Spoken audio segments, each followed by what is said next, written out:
essentially that cartographic aspect of GIS. I loved doing that in school. The data management, the data filtering, the research, the attribute editing. I mean, that's great, but it was that map output, the cartographic output that really stood out to me. And Welcome to another episode of the Mapscaping podcast. My name is Daniel, and this is a podcast for the geospatial community. My guest on the show today is Adam Black. He's working full-time as a GIS technician, and this is one of the episodes in a series of episodes. So this episode is focusing on students and early stage professionals. And what I'm really wanting to do here is highlight the future of geospatial. So oftentimes we talk about the future of geospatial. In these episodes, in these interviews, I want you to understand that we're talking with the future of geospatial. So these are the people that are going to continue the work. These are the people that are going to look at the tools, look at the opportunities, and put them together in ways that we can never imagine. And I hope that by sharing their stories, that it'll answer questions that you might have. It might give you some insight into how they cope with certain challenges, where they think that the future is for them, perhaps how they got that first job. And if you've been in the industry a little bit longer, I hope this episode will remind you of what it was like when you were first starting out. Maybe remind you of that one person that really helped you out, that made a huge difference in your career, and perhaps inspire you to be that one person for someone else. Hi, Adam. Welcome to the podcast. You are just starting out in your geospatial career, and I believe you're actually still at university, so you're still studying at the moment and you're working on the side. Maybe you could just tell us about that side of things, and perhaps start out with how you got involved in geospatial and give us an idea of where you are at now. yeah, thanks, Daniel. Happy to be here. I grew up in a family of farmers. There's been a lot of sort of technological innovations, particularly with mapping software for various farming equipment. And I recall back in high school, my dad showed me some of that mapping equipment and sort of the applications using GPS in an agricultural context. And I thought that that was pretty cool. And my high school actually offered a GIS course my senior year. So that was the first time I was exposed to your more traditional GIS software, such as ArcMap. And I really enjoyed the whole concept of spatial thinking and learning about different places, and also the technical aspects surrounding GIS, remote sensing, etc. And so I ended up getting my bachelor's in geography. It was a Bachelor of Arts in geography. And I continued my education and pursued a master's in geographic and cartographic sciences, which is the program I'm currently in. I finished all of my coursework last year, and I'm working on that final deliverable for the program, which is the thesis. And yes, I am also working full time as a GIS technician under contract with the Washington, D.C. Metro Area Transit Authority, helping them with their spatial data manipulation, management, creation, basically anything that involves spatial data for them. I provide that service to them. I think that's a really interesting position to be in. So still studying, I realize you're working on your thesis now, but working full time as well. How much crossover have you seen in terms of your formal education and what you're being asked to do at your job? Well, I would say, firstly, during my undergrad in particular, ArcMap was sort of the primary focus with my more technical GIS classes. And so for work, I'm definitely pretty much always just using ArcMap at this point. I will say there are some aspects that are, I guess, missing from my education. For example, I don't work on anything involving geovisualization, any sort of map design, which was a pretty significant component of my GIS courses back in school, which I found interesting. But again, I get to work with spatial data, I get to create spatial data. I think something that I learned both actually in undergrad and in grad school was the whole concept around georeferencing and digitizing. I do quite a bit of that for work as well. So there's definitely that similarity. But yeah, I would say the biggest thing really that's not apparent is that I'm not working on any sort of cartographic product, I would say, is like the major difference. If I understood you correctly, your master's degree is in geographic science and cartographic science. So cartographic science, that sounds like a a huge part of what's missing at your work. Is there any sort of regrets now when you think about the job that you're doing now and perhaps where you have chosen to focus in terms of your formal education? I wouldn't say there are any regrets. No, it's this current role of mine is my first full-time GIS based job in the field, and I'm very grateful for that. I was in the job hunt last year during a rather hectic time, as everyone might know. So I'm very grateful for the position I have. And I know that it's just, it's a start.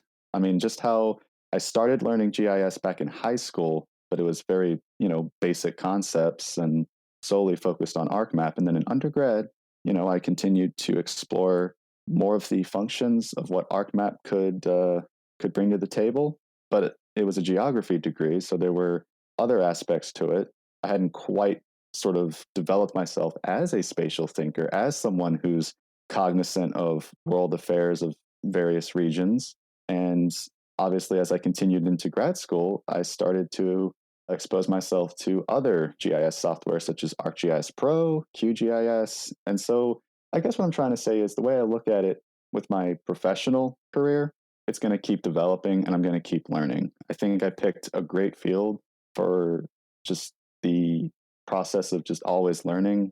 And so I am quite satisfied where I'm at this stage, obviously.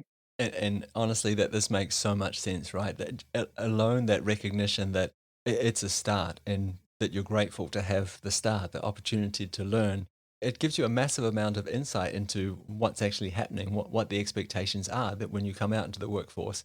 And that has a huge amount of value in itself. Where do you think you could see your career going then? So you've got this start, you're doing a lot of, it sounds like, data manipulation, data management kind of tasks, but you also sound like a person who's got a greater vision or a goal. Yeah, for sure. I would say my goal is to sort of head towards a role that does involve that geo visualization, that essentially that cartographic aspect of GIS. I loved doing that in school. The data management, the data filtering, the research, the attribute editing. I mean, that's great, but it was that map output, the cartographic output that really stood out to me, and just being able to either on my own create the symbology, the layout, the color scheme, etc. for it, or working in a group, even throwing around ideas as to what's the best way to convey this message given this set of criteria or given this audience. And as for where my career is heading, I would certainly like to be in a position where there is that collaboration, but again, there's that cartographic aspect to it. I mean, I'm aware that typically GIS analysts might be in the habit of producing maps, but I also occasionally will see cartographer positions. They're not as common as your typical tech or analyst or specialist position, but they're certainly out there. And I think that is definitely an area I would like to explore in the years to come. Just out of curiosity, where have you seen those positions, or where do you see opportunities for this kind of work? I definitely see them within federal agencies. I know for a fact that over here in the States, we have the National Oceanic and Atmospheric Administration. They typically look for sort of that cartographer position. I believe certain groups within the Department of the Interior also look for cartographers. They also look for geographers, which is a pretty cool position title, if you ask me. But I do know that even in the private sector, companies such as Leidos will also look for a cartographer role. But like I said, I mean, it's also in the description. Sometimes GIS analysts will also focus on that sort of cartographic aspect. It's not so much data creation, but taking data that's already been created and then trying to convey that via some form of geo visualization. Obviously, there's no universal definition to what position like a GIS analyst does, but I have noticed that in the descriptions and within private sector and in public, there's definitely that aspect is certainly there for even positions that aren't strictly cartography. Yeah, that makes perfect sense. Do you also notice in those descriptions that people are looking for specific tools? Like I think you named ArcGIS before, QGIS. I know from the voicemail that you sent me that this is something that you also have some experience with. Or are they looking for completely different tools, perhaps something in the Adobe suite when we talk about cartography, data visualization? Well, I'm actually seeing quite a bit of that. Yeah. I would say the most common GIS software is still within that ArcGIS environment. So typically I'm still seeing a lot of ArcMap, but just how my own university, George Mason University, was moving towards sort of implementing ArcGIS Pro into its curriculum, I am starting to see more and more companies sort of migrate towards that. But you mentioned Adobe Suite, yes, I also do see people looking for, okay, so you can put data on a map, but how can you edit the symbology and the color scheme and the layout in the best way possible? Well, one of the helpful software for that is software like Adobe Illustrator, which yes, I do have experience with that as well. I don't see that sort of coupling of GIS software and sort of more graphic design software often, but yes, I certainly do see that occasionally. And really, it's just software like Adobe is just meant to sort of enhance the overall representation of the data you're presenting. And I know that certain companies and roles would definitely want to focus on that for sure. I'd really like to talk a little bit about how you got this job because you got a job in a time where it was really difficult to get a job. At least I would imagine it was incredibly hard to find a new job during the last year. What is it do you think that helped you out? Was your CV just amazing? Did you have a portfolio? Did you have a personal connection to the company or the people that were hiring? Was there any one thing that you can point at and say it was that thing that gave me the edge? So it was a personal connection to the company. I was actually an intern with them the year before. I was a GIS intern helping them out with a project for the Federal Railroad Administration. And I did have to leave the internship because I needed to focus on my schoolwork and potentially trying to get my thesis topic going. And so I did have to leave for a little while. But I told my manager, if y'all are hiring or open to having someone come work full time with you, I'm definitely open to that. And several months later, this was towards the end of 2020, my then former manager did reach out to me and said, "Hey, we have this position opening. What do you think?" Pretty much. And I still had to submit my resume, obviously, but it was a pretty straightforward process. And I think, Daniel, what that sort of showcases is that even when you're still in school as an undergrad or you don't have a relevant degree in geography, sort of trying to go for those internship positions, I think is a really good way of establishing that personal connection with different companies. Absolutely. Because you build that relationship with the manager, with the other folks on the team. And it's also a great way to sort of just get a taste of a working environment in general. Now, granted, it was a very different working environment back then because I was in that sort of typical office environment. Well, when I started working as a GIS tech with them, well, that was very different. Everything was remote, but it still offered that insight nonetheless. And so it just goes to show that even if you don't have your degree yet or you've just received your degree, perhaps nailing an internship will definitely put you in an even better place somewhere down the line. What would you say to people that couldn't get an internship? So, is there anything else that we could do that would help sort of build that personal connection, but without doing some sort of official internship? My understanding is that internships are really difficult to get, especially if you're living in the US. It might be different in other countries. But yeah, I'm wondering if you have any advice for people that are in that position where they would really like to put some of their skills they have in practice and have something where they can demonstrate their ability but are perhaps unable to secure an internship? That's a great question. Yes, a couple of years ago, I was certainly in that position where I was sort of desperately hunting for internship roles. So I definitely understand the frustration surrounding that. And I don't mean to scare anybody when I talk about the internship. And this goes for the job hunt too, as well. But with the internship hunt, you do have this unique challenge, right? Where you are trying to fill in this lack of experience for yourself in the field, but sometimes internships they ask for experience. And so you're kind of trapped in this void of, okay, how do I get experience?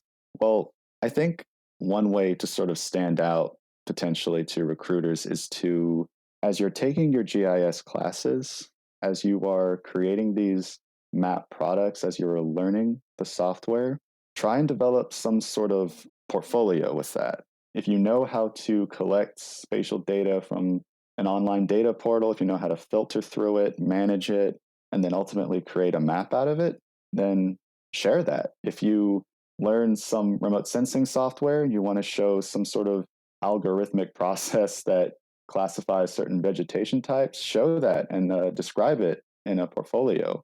The classes are there to help you learn, and then also taking what you learn from that curriculum and applying it as well. You can sort of pursue your own GIS project that you didn't work on in class, or you could take what you did learn in class, what you did create in class, and maybe ask the professor, "Hey, can you give me some feedback on this project?" I'm sure they will, and then you can enhance it a little bit because sometimes you're on a tight deadline and maybe you got an A on an assignment still, but it's not. Maybe it doesn't still hold up to your standards, which is fine because then you can learn from where whatever project it was, where it was lacking, and then you can improve upon it. But like I said, you can take what you learn about the software, and it can be anything from GIS software, remote sensing software, if you learn the programming language, and pursue your own project, something that interests you, and add that to your portfolio. I think another way to sort of try and stand out from the crowd is trying to network more. And obviously, right now, that might seem a little difficult, but I guess paradoxically, it's also easier to network now with all of these various meetups and groups and conferences being virtual. For example, I mean, last summer, before I started working, I attended Esri's user conference, which is typically all the way in California. Which so I would probably my chances of actually attending that event were probably slim if it was in person. But however, of course, it was all virtual, and I was able to attend. I was able to network, and I was able to make some pretty awesome connections that way. So it's pretty much a simple process of sort of looking around, seeing, okay, are these people used to meet in person? Well, are they actually meeting virtual? And if they are, great. I should probably hop in and see what that's all about. Can I just ask you a question about that? Because I think attending online events, being present on social media, LinkedIn, whatever, I think that's one thing. But I think making a meaningful connection with the other people that are also there, that's something completely different. Could you tell me how you made these connections at that online Esri event that you attended? Right. So the way how that specific event was structured was if you search through the catalog of all the attendees, you could ask them to schedule an appointment with you. I think it was, I think the timing was typically capped at 30 minutes or so. And you could schedule a one on one conversation with them. And obviously, if the conversation went well, then you could share your LinkedIn information and then you could continue that conversation. Just because it said that they were 30 minutes each or something, you could still stay as long as you needed to, as long as the conversation called for it. But you could also take that conversation elsewhere via LinkedIn. You could see and engage with them, sort of what they're doing. Obviously, with LinkedIn, you see all everybody's posts, what they're working on, where they're at academically, professionally, and you can still engage with those people. So yes, it certainly is a little difficult to make that first impression virtually. And it might be something that just kind of takes time. But if the conversation is a productive one, if you really find that, I mean, in my case, I talked to a lot of other students in particular who some were still in their undergrad, some had just graduated, some were also grad students. And I learned a lot of insight from them just by talking about, okay, how's the job hunt going? Well, not great, but here's what seems to be working for me. And sort of that, it is a process of knowing, okay, what should I ask people? What should I talk about with them? But again, you will have the time to sort of make those connections stronger, sort of build more bridges with them, even long after the event has ended. I think that's a really important insight there that I mean also connections with people in a similar situation to you that's also valuable because you can ask them questions like well what are you doing how's it going for you and gather insight that way. I think a lot of people when they think about making connections they think about perhaps looking at people who are in a position where they want to be as opposed to looking for people that are in the same position as them. And I want to follow up with another question, and that is, were you nervous about reaching out to these people? Were you nervous about making an appointment with them, having a half-hour conversation with a complete stranger? Oh, absolutely.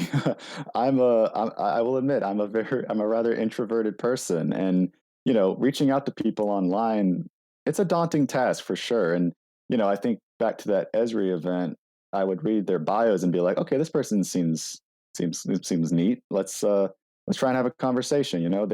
They know how to use this software. Oh, I know how to use that software. Okay, so let's. I sort of kept that in mind. How okay, we're all sort of in the same field. We specialize maybe in different aspects of said field, but that's okay. It will certainly contribute more towards the conversation if we sort of find the similarities and differences and build upon those. And not even just from the Esri event, but just attending virtual meetups. A great one that I've been attending every month now, pretty much since I started working, actually, is GODC. It's a Washington, D.C. based meetup group. That also makes me pretty nervous reaching out to those folks as well. That's structured in a way that they have it's all via Zoom, and they have breakout rooms.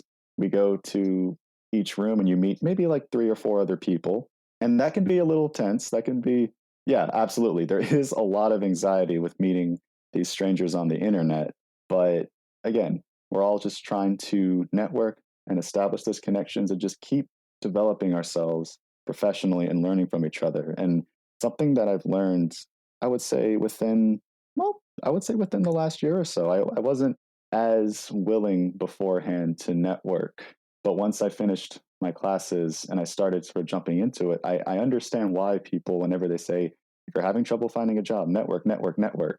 I definitely understand the benefits of getting to know folks in your own field.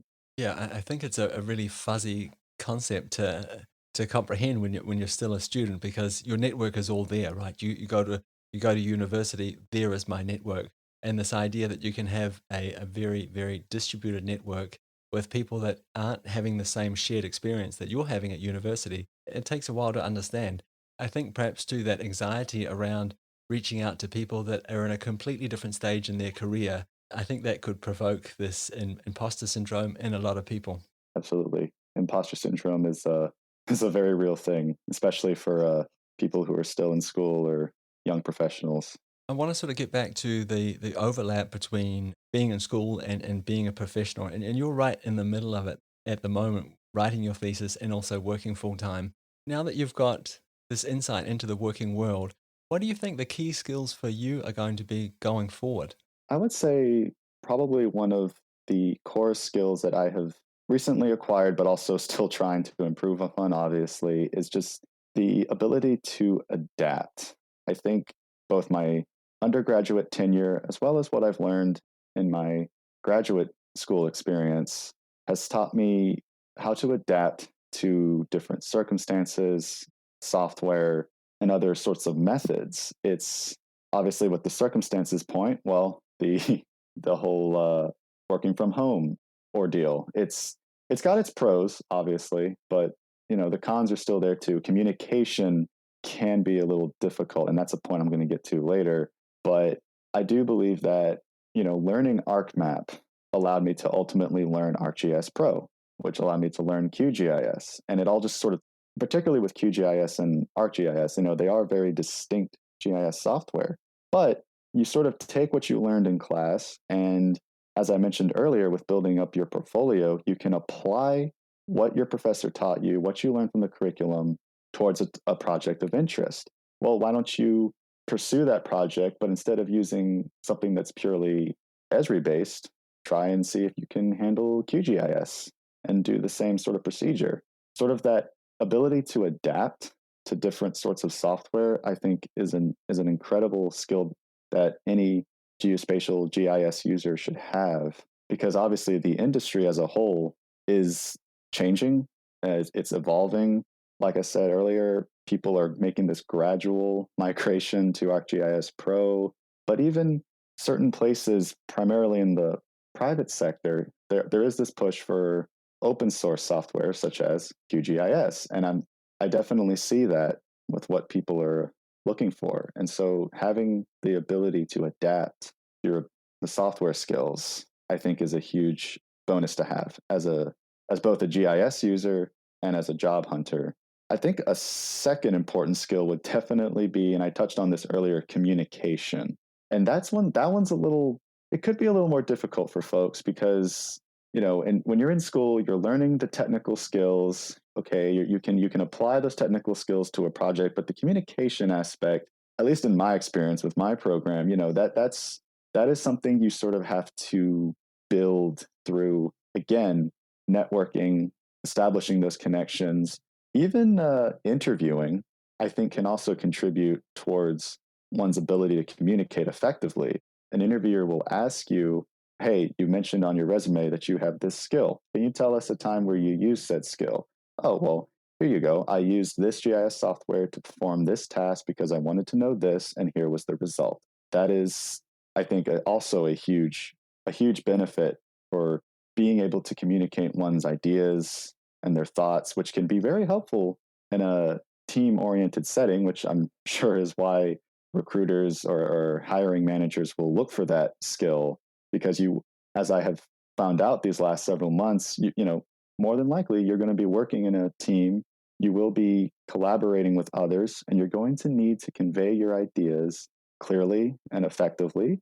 If you have some sort of technical issue or you don't understand something, you're going to need to communicate that with your manager or whoever you're trying to assist, as well as perhaps being able to communicate any concerns or shortcomings with a client. And so I think adaptability and communication, while they're not strictly technical skills that a GIS user can have in their toolkit, I think those are very important for the job hunt itself, but as well as when you actually start your career, you start your first role. And some might not be able to quite improve on those skills just yet, maybe if they're still in school. But again, that's why I think networking and going to these for right now these virtual events can really help with that, and at least with the communication aspect. And then going back to adaptability, well, take what you learn in class and apply it with some other software or approach in general. Yeah, I'd really like to second your thoughts on communication there. Absolutely. I think that there's very few people that are working in a vacuum. So we need to be able to communicate ideas, tell other people where we're at, take in inputs, and provide outputs to other people in such a way that they can understand how these outputs were created and what perhaps they might want to do with them. And I think that's super important. I just want to go back to your thoughts around adaptability for a second. How much do you think your willingness to be adaptable is driven by curiosity, and how much do you think is driven by fear, by the need to constantly be evolving because perhaps you're afraid of being left behind? That's a great question, actually. I do know that sometimes the push to, for example, when I was sort of pushed to learn ArcGIS Pro, academically speaking, I had no experience with ArcGIS Pro. My geography department at Mason had not quite made that transition yet, but I was starting to see that on various job postings and their descriptions.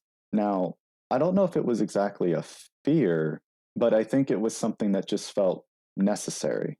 I think certainly where the industry's going, ArcGIS Pro is gaining more and more popularity. And the same regards regarding QGIS, I don't see that one a whole lot. But see, now that one I think was more of a curiosity, at least on my part, because I was curious to see. Okay, I've used subscription based GIS software before. Now, what does this open source? What's that all about? That I think was more of a curiosity, but obviously I was still seeing that occasionally within job postings. I would say that, the fine line between curiosity and fear, I feel like there's a lot of overlap. As a student, you're exposed to a certain kind of software, but you might have the curiosity of exploring, okay, where else could this go? Where else could this be explored?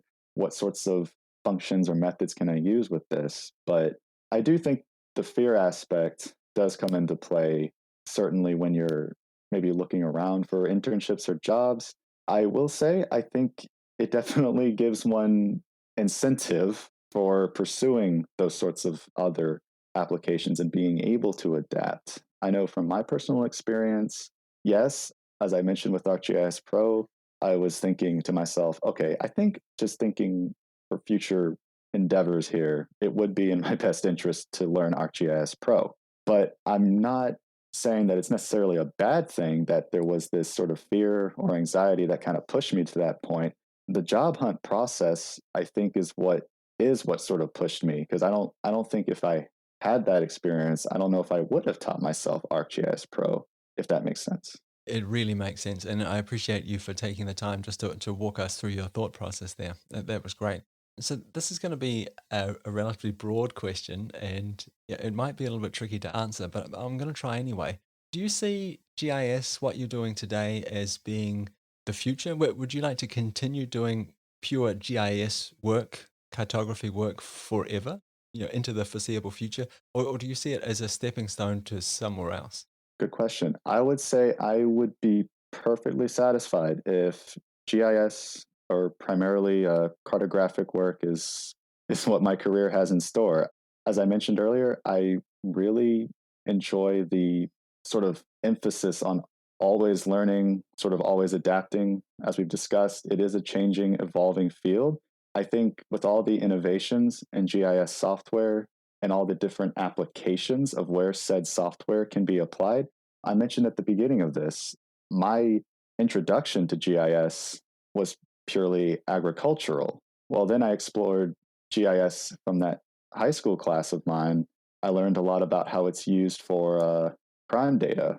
And then, well, when I got into undergrad, I was using GIS in research towards environmental applications.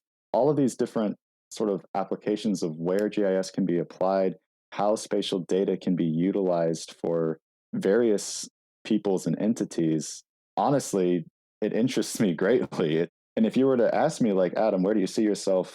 What sort of industry or service do you see yourself utilizing your GIS toolkit? If you had asked me that a year ago, I would not have guessed that I would be working in public transit, but here I am working in public transit. And I think that sort of mystery of where GIS can take me in terms of what industry or what service, or in general what application, I think is honestly quite exciting. And seeing how GIS software in general is going to develop, what it's going to take to get to point A, point B, point C, it really is exciting to me. And the ability to constantly, even long after I finish my thesis and I finish school, the fact that I can still keep learning, even as an employee or contractor, or even just in my free time with all the various online courses offered by LinkedIn Learning, Esri, or just YouTube videos. It's a very promising future to me. Adam, I really want to thank you for your time. It's been so refreshing talking to someone like you. I think you have a really positive outlook on your career, on the future of geospatial in general. It's actually really nice to talk to someone who sounds like they're in love with cartography. Oftentimes on the podcast, we focus on some sort of technical aspect of the geospatial world. And yeah, it's just really nice to hear someone who's just really into to making maps. Where can the listeners go if they want to reach out to you and hear more about your story or connect with you? Is there anywhere in particular we can send them? Yeah, they can connect with me on LinkedIn. My username, I believe, is AdamBlack98. Great. I'll put a link to that in the show notes. Thanks again, Adam. I've really enjoyed talking with you. Yeah, thank you, Daniel. I really hope you enjoyed that episode with Adam Black. I'll put links to Adam's LinkedIn profile in the show notes so you can connect with him there. I also want to remind you this is a part of a small series of interviews. So if this one resonated with you, you might also be interested in an episode that's called Being a Graduate Geospatial Consultant. I'll put a link to that in the show notes as well to make it a little bit easier for you to find. So I just want to take a few seconds here to highlight a particular part of Adam's story, and that part was around obscurity. So Adam spent quite a while talking about networking and joining online events and creating an online profile. These things might have been helping him learn something new. That might be the case, but it's definitely the case that was helping with his obscurity problem. I think for the vast majority of us, it's not that we can't do the work, it's that other people don't know that we can do the work. We have an obscurity problem. So all those things I just mentioned were Adam's way of solving his obscurity problem. He was joining online events, he was contributing, he was participating, he was being generous enough to do work in public. And for me, when I think about solving an obscurity problem, I think about how can we do something that is remarkable, do something that's worth making a remark about. So I'd like to use this podcast as an example. So through this podcast, I'm slowly but surely solving my obscurity problem. And the less obscure this podcast becomes, the more I can help other people with their obscurity problem. And it's really interesting being on the other side. So when you're working in public like this, there's a lot of inbound traffic. And a lot of that inbound traffic looks like this. Hey, I'm doing something remarkable. Please pay attention to me. Look over here. I deserve your attention. Me, me, me. These are the voices of people that understand that they have an obscurity problem.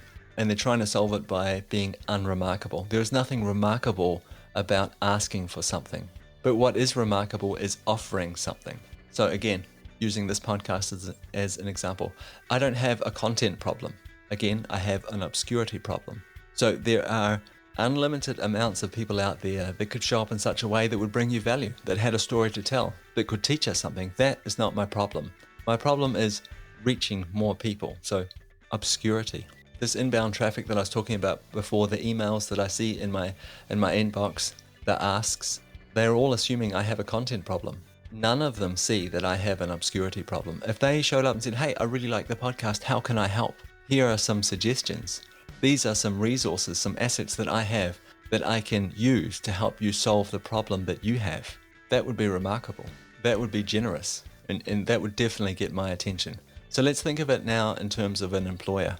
How many emails asking for something do they get each day? I bet you that number is much greater than the amount of emails they get with someone offering them something. So you might be thinking, well, what can I offer what do I have to offer? I'm just starting out. Well, in order to answer this question, you've got to think about, well, what is the problem that these people have? What do these people need? What is this company, what is this organization looking for? Are they looking for contributions? Are they looking for engagement online? Are they looking for people to help amplify their message? Do they need someone to test their software? Or perhaps suggest interesting use cases for it? Maybe they're looking for someone who just shows up, takes their data and makes beautiful visualizations based on it, helps them tell stories, shows them what's inside their data, other ways of looking at it. I think that the irony here is that all of us expect way more empathy than we are capable of giving. But being able to see people, being empathetic to where they are now and where they're trying to go, that is remarkable. Something worth making a remark about. Something that will get you noticed. Something that might solve your obscurity problem. And that's it for another episode of the Mapscaping Podcast. Thank you so much for tuning in again this week. It's much appreciated. As always, you're more than welcome to reach out to me. You can find me on Twitter and LinkedIn. If email is your thing, send an email to info@mapscaping.com. I would love to hear from you. I hope you're all having an incredible summer if you're in the Northern Hemisphere. If you're in the Southern Hemisphere, I hope the winter is being kind. I'll see you again next week. Bye.